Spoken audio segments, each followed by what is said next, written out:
E aí, gente, tudo bem? Se é a primeira vez que você está aqui com a gente, seja bem-vindo. É muito bom ter você aqui com a gente. E esse mês de março nós estamos olhando para uma série que a gente chamou Ele Saiu do Grupo. E aí, pensando, para quem ainda não pegou o bizu, mas é uma série que a gente está falando sobre o Espírito Santo. E quando a gente pensa nisso, domingo passado foi a abertura da série, e a Sara falou com a gente que agora a gente tem um novo administrador, que é o Espírito Santo. E é interessante porque ele saiu do grupo, a gente fez uma brincadeira como se Jesus estivesse nos nossos dias, com certeza ele ia ter um grupo no WhatsApp com os discípulos dele, né? Talvez, né? A gente imagina. Mas Jesus saiu do grupo, e aí quem é o novo administrador?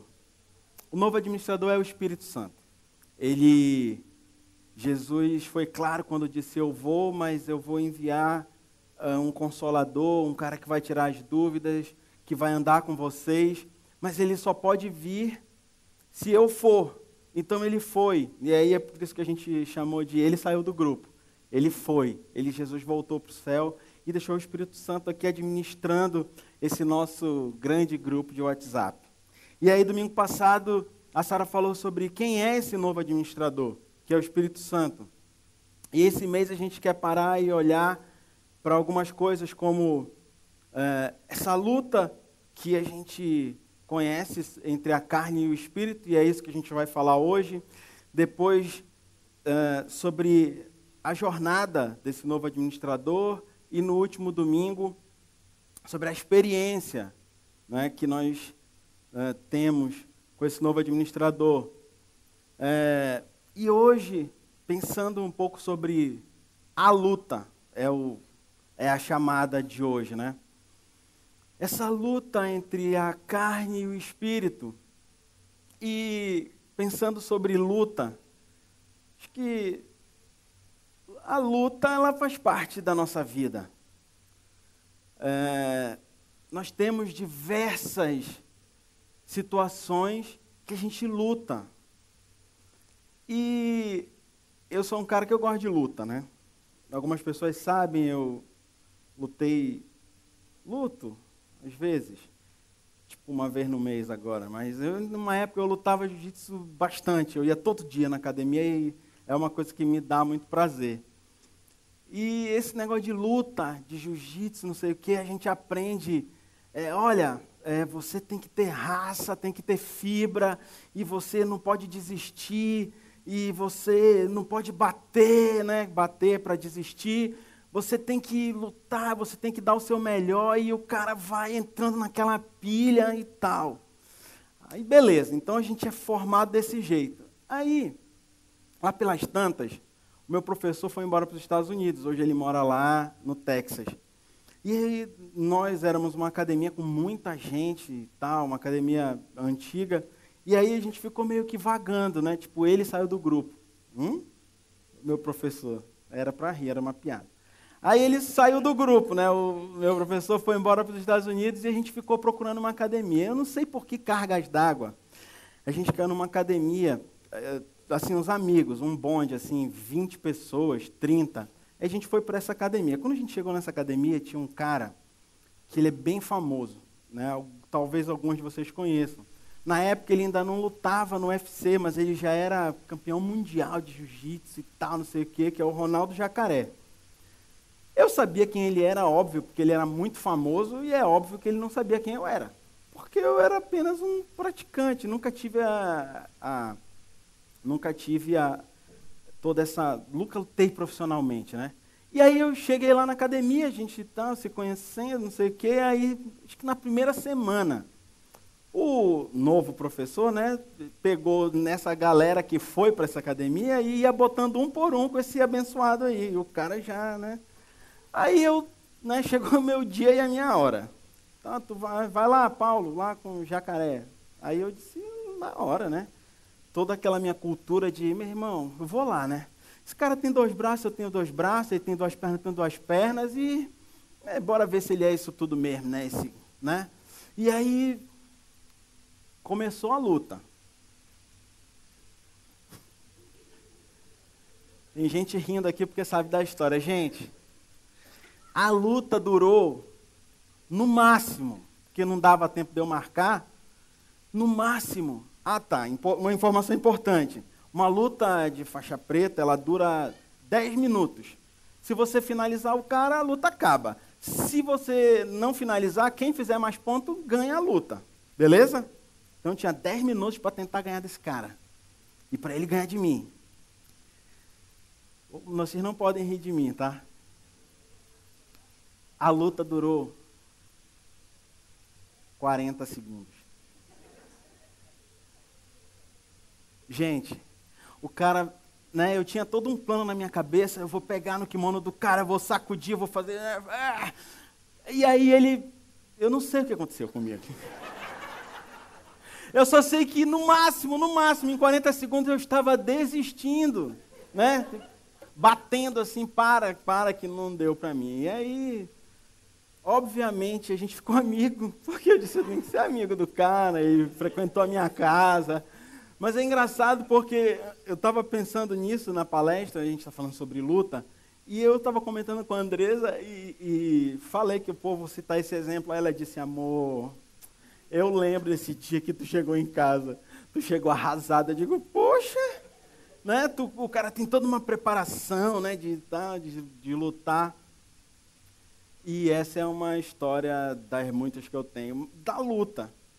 E na vida aparecem várias lutas. A gente luta, se você precisa se formar, quem aqui já se formou sabe que parece que o último período acontece de tudo para você não se formar. Acontecem as coisas mais loucas. E isso é uma luta. Existe a luta para emagrecer. Existe a luta para você ter a sua casa própria.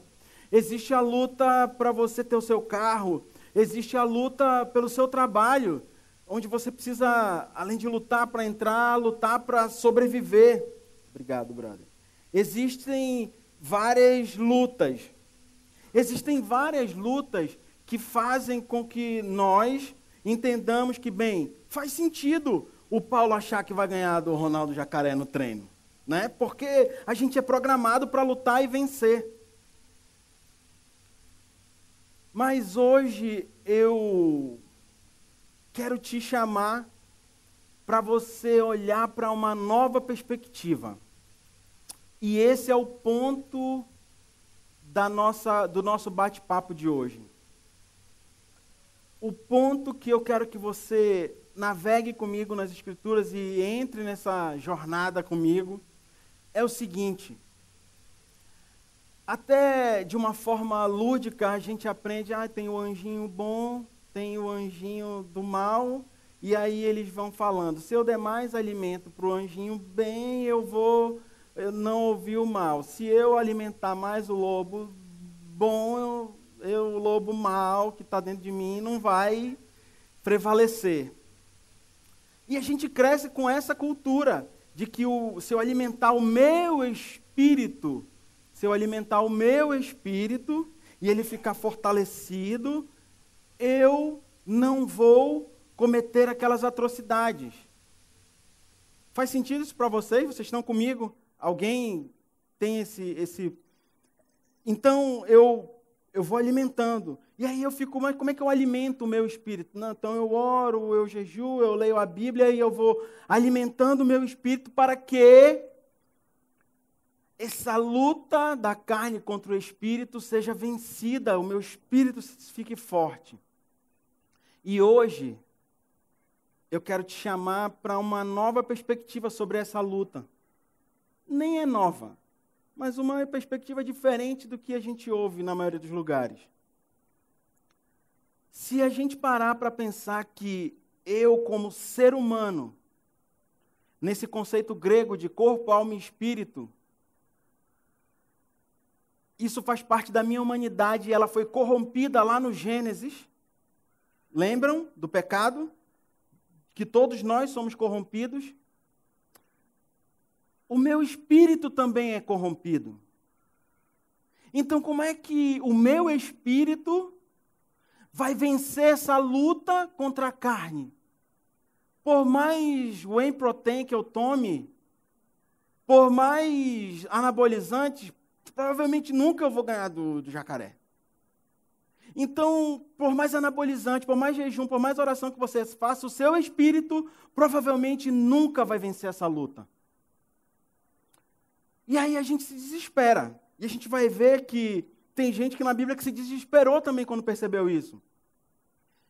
E aí eu quero te convidar a uma coisa que é contra a nossa cultura. Eu quero te convidar a uma rendição. Esse é o ponto de hoje. Renda-se. Esse é o ponto de hoje. Renda-se. Porque o seu espírito corrompido não vai vencer essa luta. Mas, e a gente vai ver isso porque agora na Bíblia, mas o Espírito de Deus implantado em você, ele sim tem poder. Porque lá na cruz, o nosso eu já foi crucificado. O nosso eu, o nosso desejo, ele já tem que ter sido crucificado na cruz com Cristo. Mas e aí, quando esse eu é crucificado e quando ele morre, o que fica no lugar? O Espírito Santo, o novo administrador. Então, o chamado não é para você fortalecer o seu espírito, mas é para que você se renda completamente ao Espírito Santo de Deus, a esse novo administrador, que você se renda completamente. Porque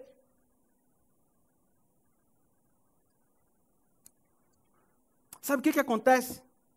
Quando a gente está nessa dinâmica de vida da luta,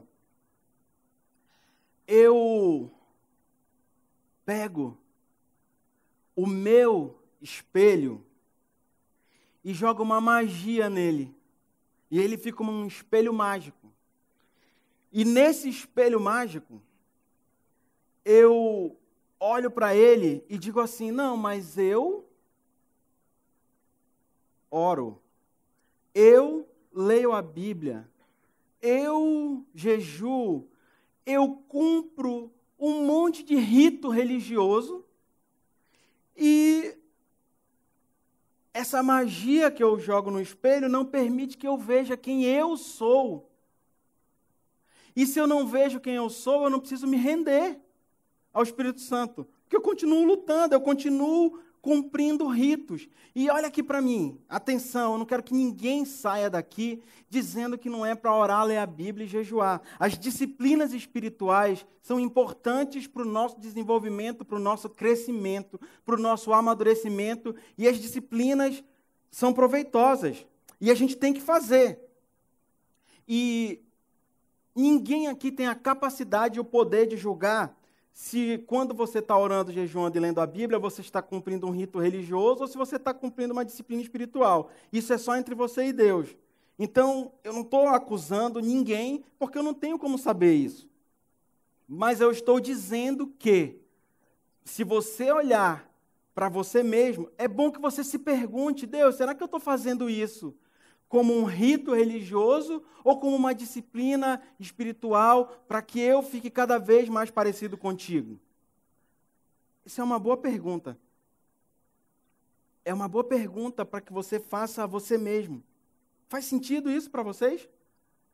Então, eu fico preso nesse meu espelho mágico e não vejo quão miserável, quão podre, quão pecador, quão sujo eu sou. Porque quando eu olho para o meu espelho mágico e eu me vejo cumprindo ritos religiosos, aí eu olho para aquele que não cumpre e digo, mas eu não sou igual a esse, mas eu não sou igual àquele, eu só nego o imposto porque é um roubo do governo, mas eu dou o dízimo.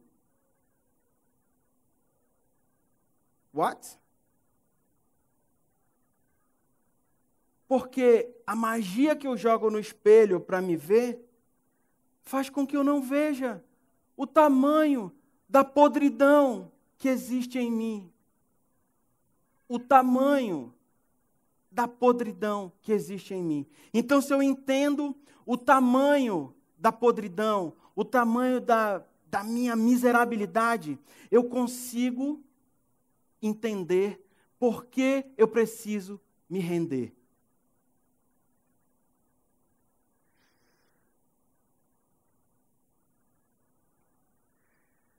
Lá em Romanos 7, Paulo escreve aos cristãos em Roma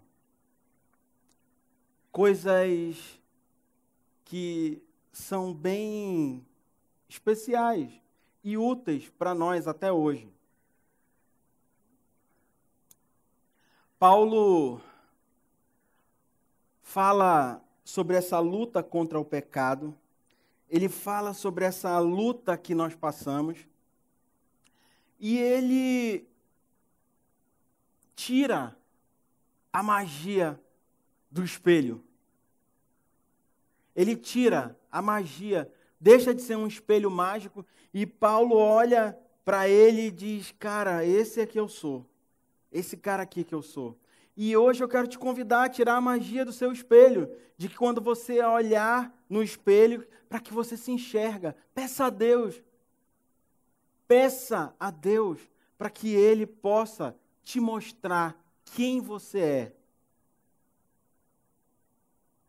Mas só faça isso se você tiver coragem e disposição para encarar o que você vai encontrar.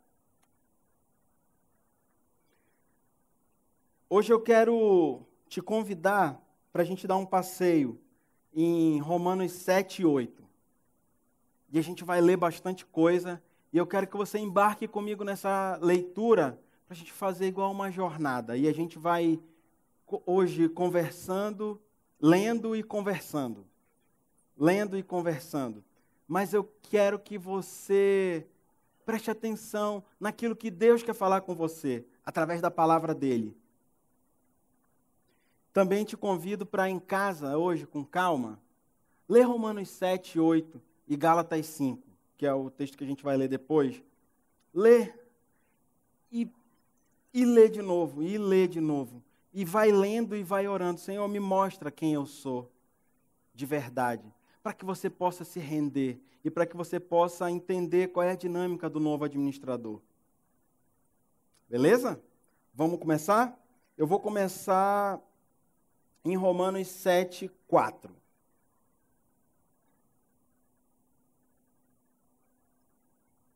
Diz assim: assim, meus irmãos...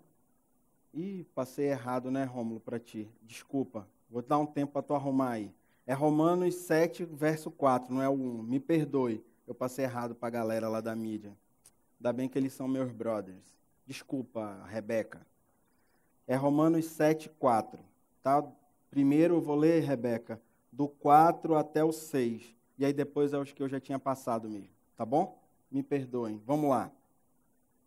Diz assim: assim, meus irmãos, vocês também morreram para a lei, por meio do corpo de Cristo, para pertencerem a outro. Então aqui Paulo já começa dizendo assim, olha, vocês morreram para a lei por meio de Cristo. Cristo crucificado na cruz, ressurreto entre os mortos. E depois que você morre, então aqui Paulo está falando do eu, né, da nossa natureza, que tem que ser morta e crucificada com Cristo na cruz. Porque depois disso, por meio do corpo de Cristo, para pertencerem a outro, aquele que ressuscitou dos mortos, a fim de que venhamos a dar frutos para Deus. Então significa que, bem, a lei e o pecado, a lei, né, me jogava, botava luz sobre o meu pecado, então através da lei eu conheci a soberba, eu conheci toda a sorte de pecados, mas eu morri, a minha natureza morreu na cruz para que eu, por meio de Cristo, desse fruto para Deus. Significa que antes disso eu dava fruto para a morte, para o pecado. A gente está junto nessa? Vamos continuar.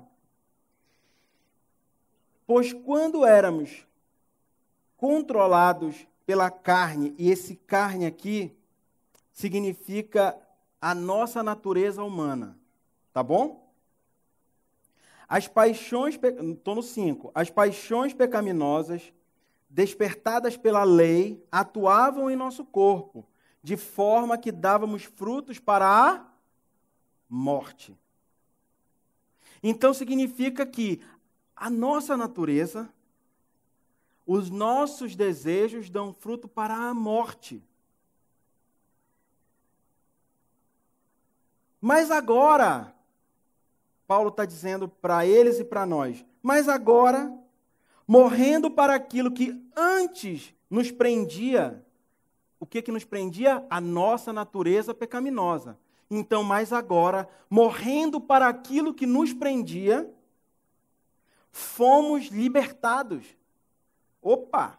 Fomos libertados da lei para que sirvamos, para que vivamos, para que tenhamos um proceder conforme o novo modo do Espírito. E aqui uma pausa importante. Todo mundo agora olha para mim. Quando tiver na sua Bíblia Espírito com E maiúsculo, significa que ele está se referindo ao Espírito Santo de Deus. Beleza? Então aqui Paulo está dizendo, olha, agora que a gente morreu para aquilo que antes prendia a gente, que era a nossa natureza, nós fomos libertos da lei para que sirvamos, para que vivamos, para que tenhamos um proceder de acordo com o Espírito Santo, aquele a qual você tem que estar rendido, aquele para o qual você tem que se render. E não segundo a velha forma da lei escrita. E aí Paulo continua, vamos lá para o 7, verso 7. Desculpa, a gente vai agora para o 14, que diz assim, sabemos que a lei é espiritual, eu, contudo, não sou, pois fui vendido como escravo ao pecado. E aí eu te chamo, olha para mim aqui. O apóstolo Paulo, que a maioria de nós temos um profundo respeito e uma deferência especial, ele diz assim, sabemos que a lei é espiritual, eu, contudo, não o sou, pois fui vendido como escravo ao pecado. Todos nós, conscientes ou inconscientes, fomos vendidos para o pecado. Lá no Éden, todos nós tivemos o nosso sistema operacional corrompido. Todos nós. Então, aqui, enquanto a gente estiver lendo, Paulo vai falar sobre o conflito existencial dele. Coloque o seu nome no texto. No meu é fácil, é Paulo. Paulo, sou eu mesmo. Mas coloque o seu nome aqui, porque nós fazemos parte dessa turma aqui. E aí no verso 15, diz assim, começa o dilema, tá? Não entendo o que faço. Primeiro ele declara que, né, no 14, que ele é escravo do pecado. E aí no 15 ele diz, não entendo o que faço, pois não faço o que desejo. Mas o que odeio. Meu Deus. Então, aqui tem um dilema existencial. Aqui tem um dilema de vida, que não é só Paulo que passa. Nós passamos também. E aí ele continua, No 16, e se faço o que não desejo, admito que a lei é boa. Porque a lei que Deus deu a Moisés, a lei é boa. Inclusive, ela denuncia o nosso pecado. O problema não é a lei de Deus. O problema é a nossa natureza. O problema sou eu e você. O verso 17 diz assim: neste caso, não sou mais eu quem o faz, mas o pecado que habita em mim. O pecado que habita em mim. Sei que nada de bom habita em mim, isto é, em minha carne, em minha natureza humana, não tem nada de bom. Na nossa natureza humana, não tem nada de bom. Você que se acha bom, a Bíblia está dizendo que na nossa natureza humana não tem nada de bom. Desculpa, eu não quero te ofender e nem te xingar, eu estou só lendo a Bíblia. A gente está lendo a Bíblia juntos hoje. E a Bíblia está dizendo que na nossa natureza não tem nada de bom. E ele continua: sei que nada de bom habita em mim, isto é, a minha carne, ou seja, a natureza humana. Porque tenho o desejo de fazer o que é bom, mas não consigo realizá-lo.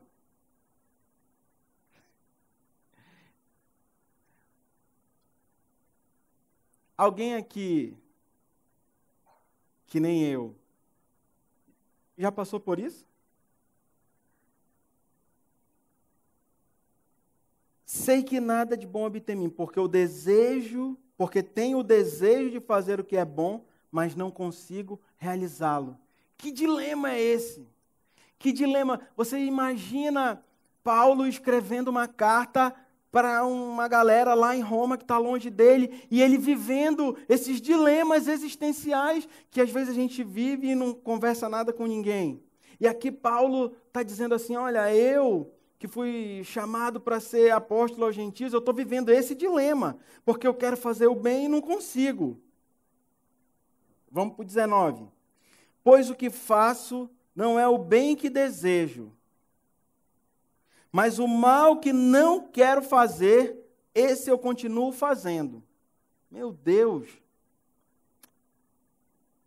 Pois o que faço não é o bem que desejo, mas o mal que não quero, esse eu continuo fazendo. Esses somos nós. Essa descrição aqui de Romanos 7:17, sou eu e você. Essa é a nossa descrição. Essa é a descrição da nossa natureza. E aí, vamos voltar para o tema, a luta. Como é que a gente vai vencer essa luta da carne contra o espírito?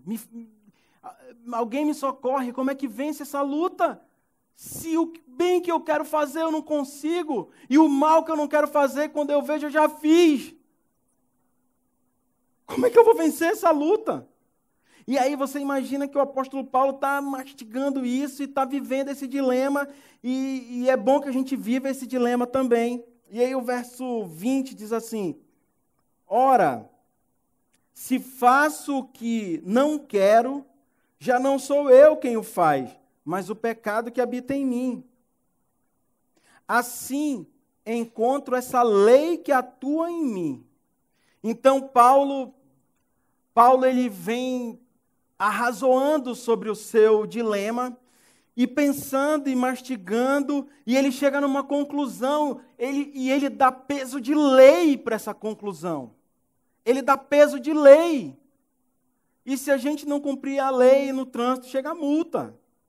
Se a gente descumprir a lei, a gente vai preso. E Paulo dá para essa conclusão peso de lei. Ele fala assim: cara, o negócio está tão confuso, o negócio é tão difícil, que eu descobri uma lei atuando em mim. E ele diz assim, continuando o 21, quando quero fazer o bem, o mal está junto a mim. No íntimo do meu ser, eu tenho prazer na lei de Deus. Olha aqui para mim. Paulo entendeu o sacrifício de Cristo na cruz. Paulo, ele aqui declara que, bem, eu entendo o sacrifício de Cristo, eu me entrego a Ele e eu quero seguir a Cristo.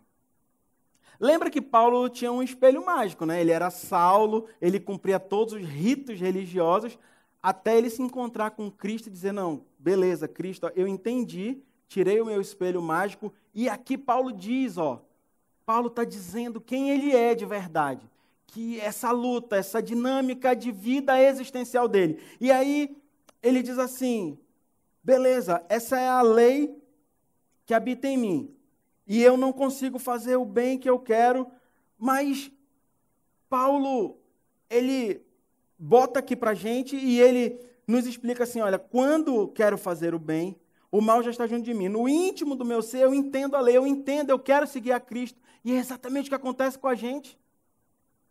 É exatamente o que acontece com a gente.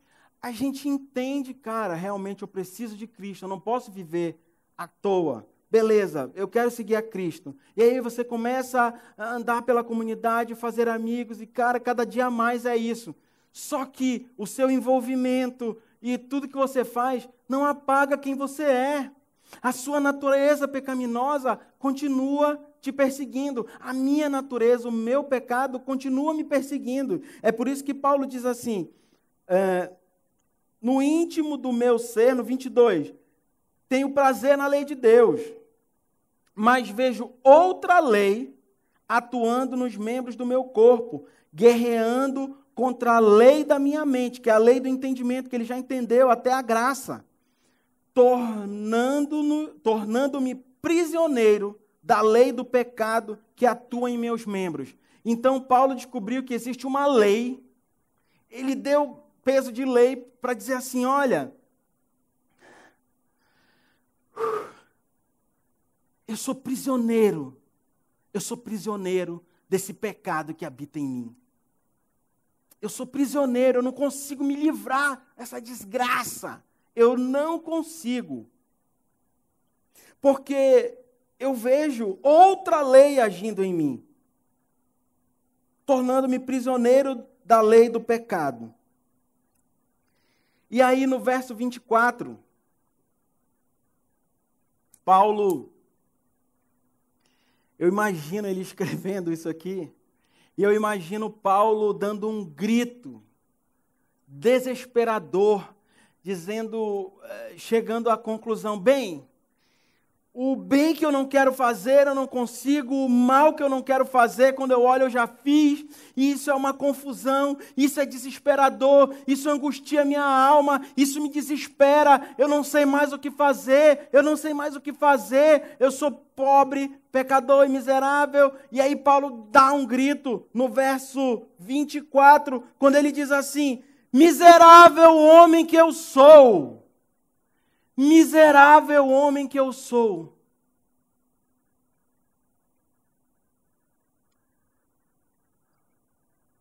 Miseráveis homens que nós somos. Nós somos esse cara aqui, Paulo Gilson, miserável homem que você é.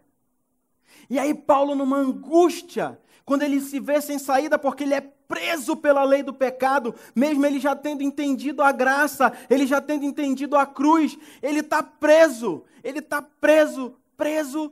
ao pecado. E aí Paulo diz assim, miserável homem que sou, quem me libertará do corpo dessa morte?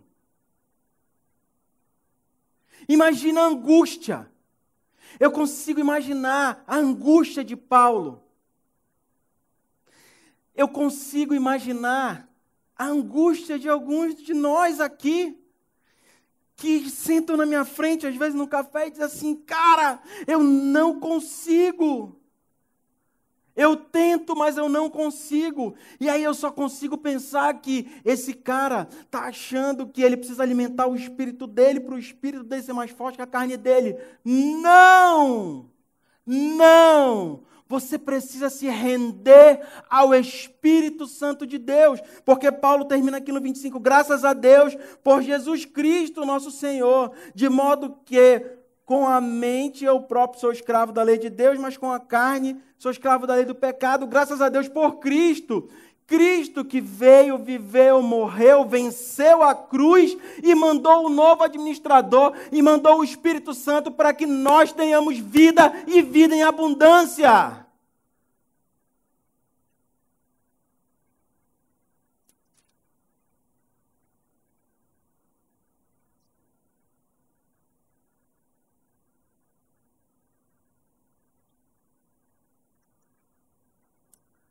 E aí Paulo continua, não acabou. Paulo continua falando com a turma lá de Roma.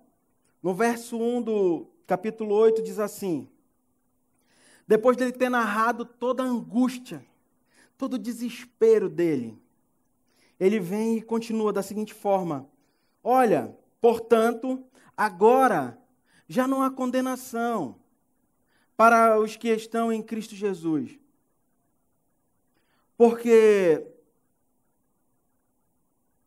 por meio de Cristo, a lei do Espírito, com E maiúsculo, a lei do Espírito Santo de Deus,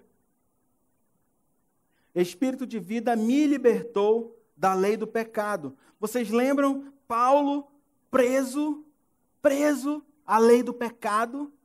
Paulo preso.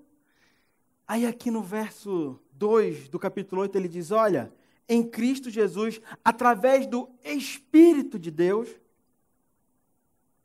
que me deu vida e me libertou da lei do pecado e da morte. Vamos para o verso 5. Quem vive segundo a carne tem a mente voltada para o que a carne deseja.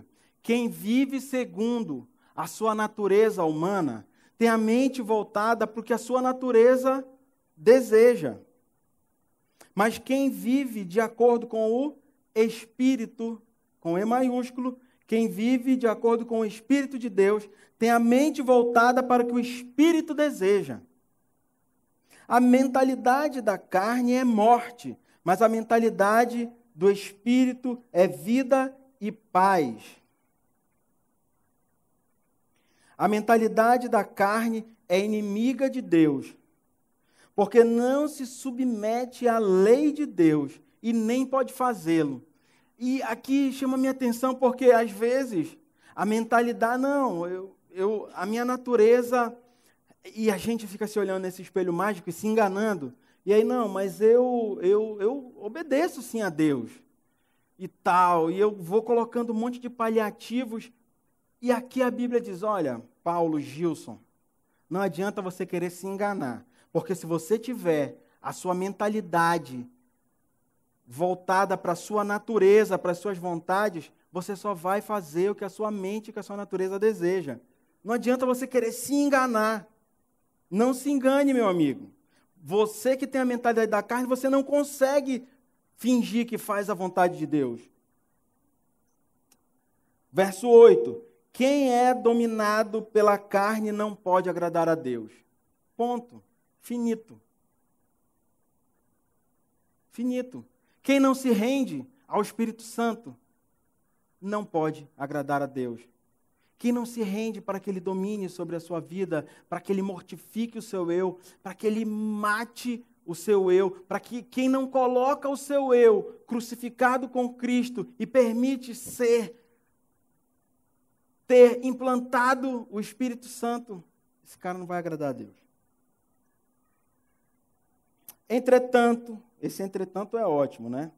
Porque ele bate nos caras, vocês não podem agradar, não podem. Entretanto, vocês, comunidade viva, não estão sob o domínio da carne. Essa é a hora que, se a gente fosse uma igreja pentecostal, todo mundo gritava e aleluia, glória a Deus. Essa seria a hora, mas a gente não é. Mas preste atenção, vou ler de novo. Entretanto, vocês não estão sob o domínio da carne, mas sob o domínio do Espírito, Espírito com E maiúsculo, Espírito de Deus, o novo administrador do grupo. Se de fato o Espírito de Deus habita em vocês, e se alguém não tem o Espírito de Cristo, não pertence a Cristo. Mas se Cristo está em vocês,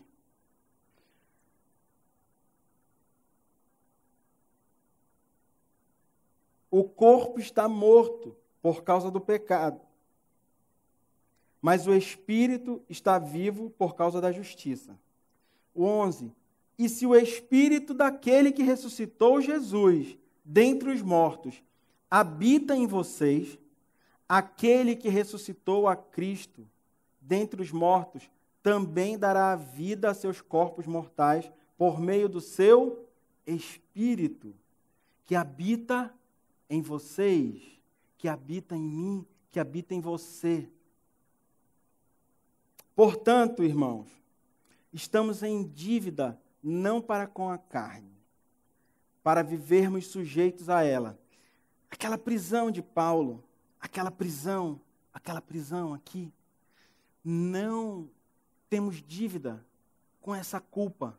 Ela já foi toda crucificada na cruz. E a gente não deve nada a ela.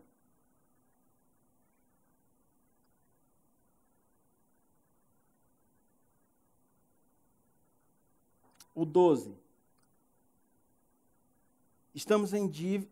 Portanto, irmãos, estamos em dívidas não para com a carne, não com a nossa natureza, para vivermos sujeitos a ela. Pois se vocês viverem de acordo com a carne, se a gente viver de acordo com a nossa natureza podre, pecaminosa, fétida, a gente vai morrer. Mas se pelo Espírito, com E maiúsculo, se pelo Espírito Santo de Deus, fizerem morrer os atos do corpo, viverão. Se nós nos entregarmos à nossa natureza, se nós nos entregarmos a tudo aquilo que a gente tem vontade, aí o cara aqui que é casado, aí ele vê a mulher na rua e a natureza dele diz, vai lá e dá em cima, e a mulher passa e ri, o cara vai, ele está se entregando à natureza podre dele, ele vai destruir a família, vai destruir o casamento, vai destruir a vida dos filhos, que vão passar pelo divórcio, e é isso que a nossa natureza gera.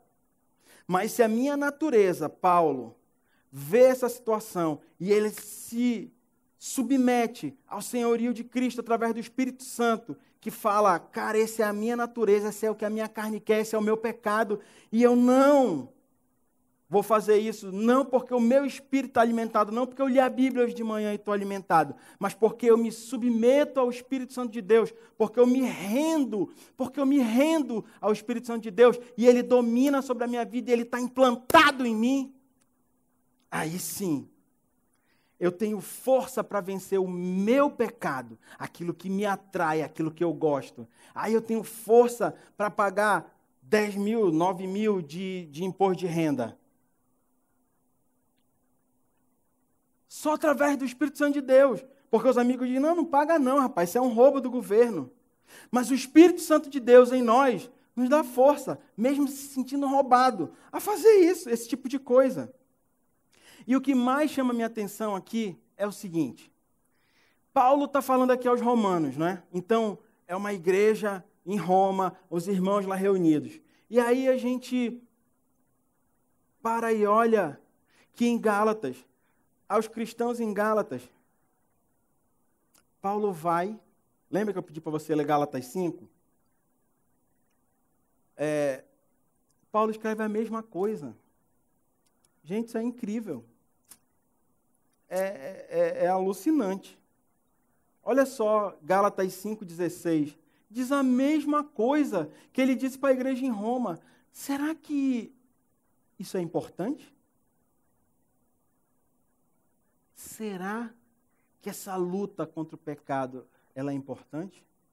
Porque Paulo diz assim, em Gálatas 5,16. Vou ler do 16 ao 18. e vamos dar uma adiantada aqui. Diz assim: aproveitando ao máximo, desculpa, eu estou em Efésios, calma. Aproveitando ao máximo, mas é outro texto. Por isso digo, vivam pelo Espírito, e de modo nenhum satisfarão os desejos da carne. Se você viver pelo Espírito de Deus, você vai ter força para não satisfazer o desejo da sua natureza, o seu desejo pecaminoso. Pois a carne deseja o que é contrário ao Espírito, e o Espírito que é contrário à carne. Eles estão em conflito, olha a luta, eles estão em conflito, mas quem é o conflito aqui? É a minha natureza humana contra o Espírito de Deus. Não contra esse conceito grego de corpo, alma e espírito, o meu espírito. É a minha natureza pecadora contra o Espírito. Essa é a luta. Essa é a luta. Eles estão em conflito um com o outro, de modo que vocês não fazem o que desejam. Mas se vocês são guiados pelo Espírito, não estão debaixo da lei.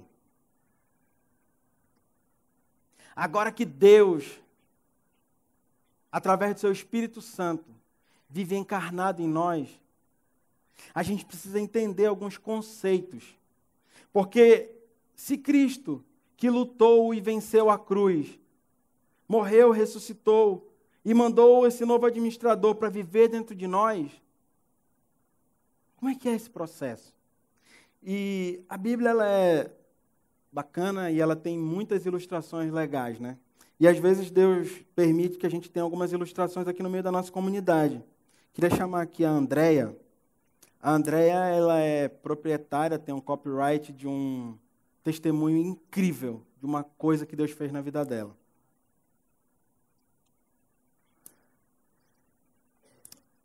E aí eu convidei a Andréia para cá, Andréia. Ela é tímida às vezes, mas ela... E eu convidei a Andréia aqui porque eu quero que ela fale para vocês. A Andréia teve uma doença rara. E eu queria que ela explicasse para a gente que doença foi essa e o que essa doença é na prática. Por favor. Eu tive anemia aplásica, que ela é uma doença... Eu estava conversando com o Israel, eu achava que era 1 para 100 mil, mas é tipo 1 para 1 milhão. Então, ela é bem mais rara do que o que eu imaginava. E o que acontece na anemia aplásica?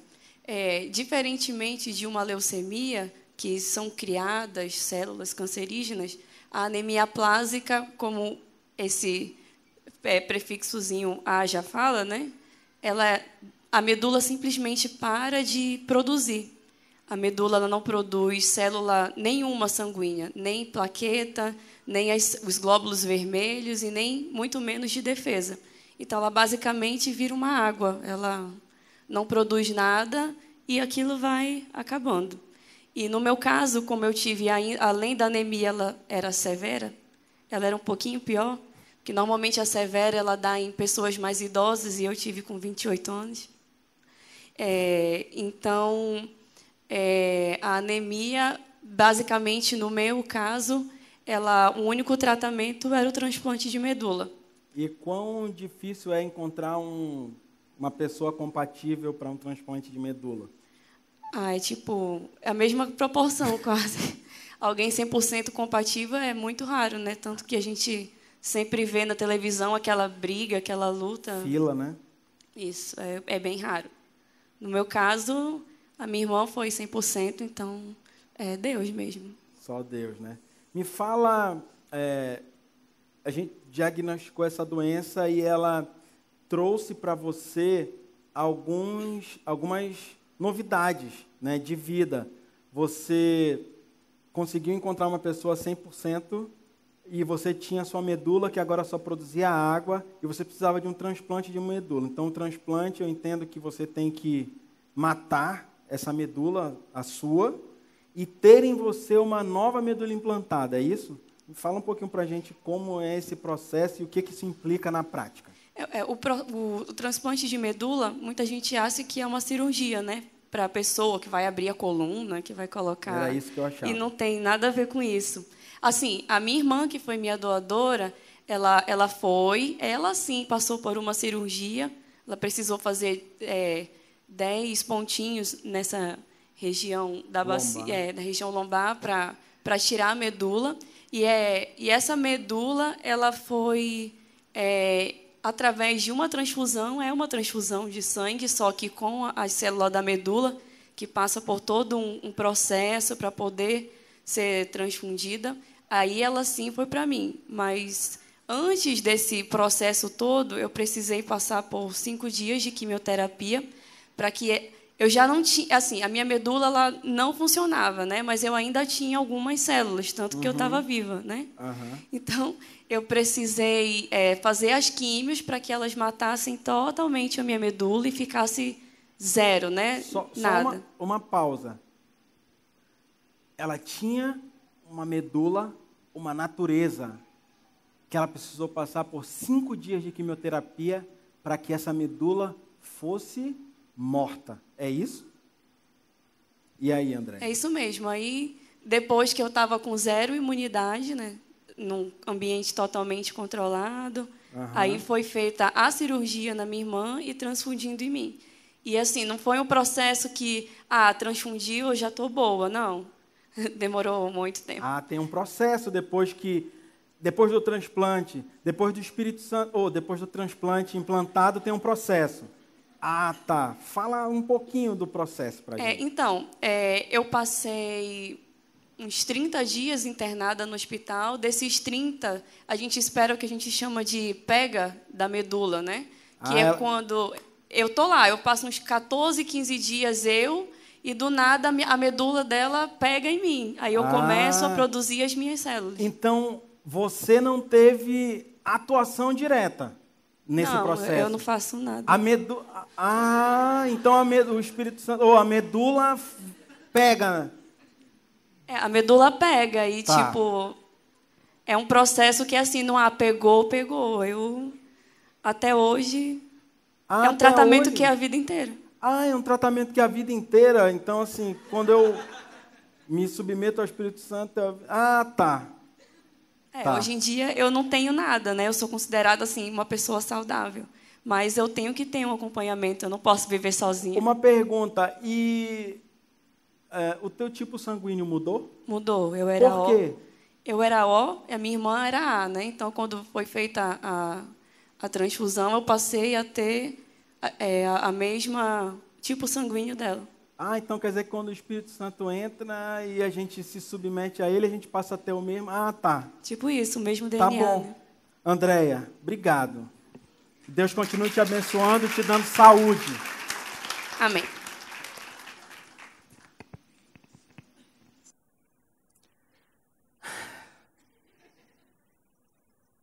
Essa luta só é vencida com a nossa rendição total ao Espírito Santo de Deus.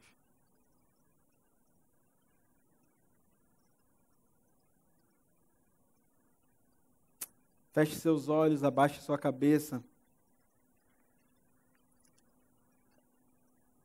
Eu quero orar com você e eu quero te convidar. Eu quero te convidar a experimentar o poder da rendição. O poder da rendição. Eu quero que você fale com Deus e que você se renda a Ele. Eu quero que você experimente o poder da rendição. Eu quero que você ore, fale aí com Deus e Deus, olha, eu tenho essa dificuldade e eu não consigo. Mas eu quero me render a Ti, eu quero que Tu faça em mim. Eu quero ter implantado em mim o Teu DNA, o Teu tipo sanguíneo. Eu quero a Tua medula, eu quero o Teu Espírito transplantado em mim.